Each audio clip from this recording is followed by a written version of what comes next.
Hey there, got a minute? Let's just sit a spell like we're on a porch on a hot summer day, sipping some iced tea like we do here in the South. I got something on my mind I'd love to share with you. I thought I'd start my very first video by jumping into the deep end. So we're talking about this idea that there are only two genders. Now, don't get your knickers in a twist. I'm not here to give a lecture. Just think of this as one of those porch chats where two friends swap stories and maybe learn something new over that cold glass of sweet southern tea. I'm a balding, slightly overweight, proud husband, father, and grandfather that was born at the tail end of the 1950s, so I'm technically a Medicare card-carrying old fart. I've spent a good chunk of my life helping good people get out of bad debt and flying search and rescue missions for police and fire departments. Now, as a search and rescue pilot, my motto was always, there's no sense dying all 10 steps, Steve. And trust me, I've had a few close calls that prove that. Over the years, I picked up a few other life mottos that guide me. And the first one is, don't be a dick. I mean, let's face it, nobody likes a jerk, and life's tough enough without adding more to the pile. My number two motto is, if you do good things happen. It's just good old-fashioned karma, or as I like to say, the universe's way of giving you a high five. And number three, there's no sense wasting a perfectly good mistake. Let's learn from it. After all, if I'm gonna screw something up, I might as well get something out of it and learn something new, right? You know, when I was a kid, things seemed a lot simpler, like the world was just vanilla and chocolate, plain as day. The choices were pretty clear-cut, but as time went on, I started to realize the world's got a lot more flavors. Some of them are sweeter, some of them are spicy, some have a little kick, but all of them are interesting in their own way. So let's talk about something that pops up a lot. The idea that there are only two genders, male and female. I get it. A lot of folks feel pretty strongly about this because it's how we were raised. It's been part of our culture for a long time, like baseball and apple pie. I love both of those. But here's the thing. What if we took a step back and look at it with fresh eyes? You know, imagine gender as one of those soft-serve ice cream machines I love to wander by when I'm on a cruise ship. You know, you got vanilla, you got chocolate, and then you got that magical swirl of both of them. Just like there's variety in your favorite frozen treat, there's variety in how people experience and express gender, including intersex identities. Some folks fit neatly into traditional categories of male and female, but others are that delightful mix, bringing something unique to the table. I mean, heck, it's like adding sprinkles, and you can't go wrong with sprinkles, can you? Now, it's easy to see why many of us boomers grew up thinking there are only two genders. It's been the way of the world for generations, or maybe.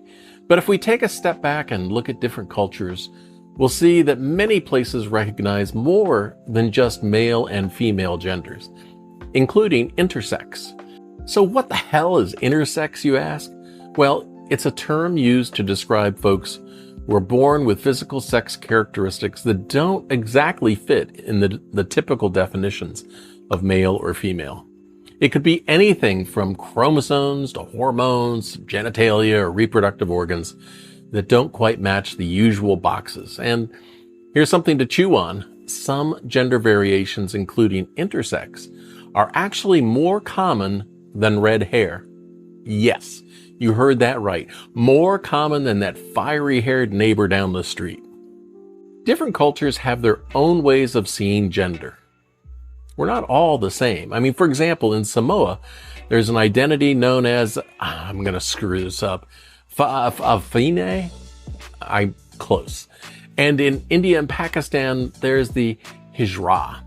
Now, many of these indigenous cultures, and in fact, in North America, we also recognize two-spirit individuals who embody qualities of both masculinity and femininity. These perspectives remind me that gender isn't just black and white. It's more like a rainbow. It's full of color and life. And now, here's something interesting. To date, there's no scientific study that definitively proves there are only two genders. In fact, most research and expert opinions support a more nuanced understanding of gender, recognizing multiple gender identities, including intersex. So if someone tells you there are only two genders, you might say, well, actually, it's a bit more complicated than that. Human gender is fascinating, and it's a topic that might seem a little messy at first, and it's definitely worth digging into. So, hey, be curious. Now, I want to share something personal. I know someone who looks like a female but prefers to be called they and them. And let me tell you, I'm still getting the hang of it. Sometimes I slip up and say she or her, but I'm trying. Why? Because I figure respecting how someone else wants to be identified doesn't cost me a thing. It's all about understanding others. And for me, the goal isn't to make everyone see things my way. It's to accept that folks can have different beliefs, and that's okay.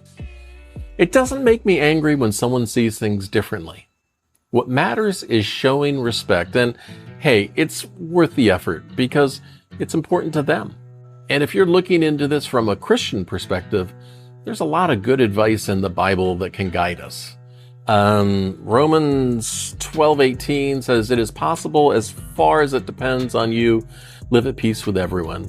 And Philippians 2:3 reminds us, "Do nothing out of selfish ambition or vain conceit. Rather, in humility, value others above yourselves, not looking to your own interest, but the interests of others." But hey, this point of view isn't limited to just Christianity. Other religions like Judaism, Islam, Buddhism, and more have similar teachings. It's almost like everyone agrees on this one thing, and it all kind of goes back to my very simplified belief in don't be a dick. Whether it's the Torah, the Quran, or Buddhist teachings, there's a shared wisdom about treating others with respect, compassion, and humility. That's tough for some people. It's a pretty universal concept that transcends any one belief system. And here's the kicker. There are never going to be 15 words that you can say that will change anyone's opinion or point of view. So don't get confrontational or upset when someone else doesn't agree with you. That's okay. I think the best you can do is let someone know you're happy to guide them to resources, maybe like the ones in the video description that I've included. That is, if they're interested in learning more. So it's all about keeping things cool, calm, collected, and most importantly, factual here. And hey, if you've stumbled across something new that made you think, post a comment, share it with me. I'd love to hear from you. And what's something you've learned that opened your eyes? And let's keep this porch chat going and learn from each other. Until next time, keep your minds open, explore new perspectives, and remember, the world is full of variety, so why not embrace it? See ya!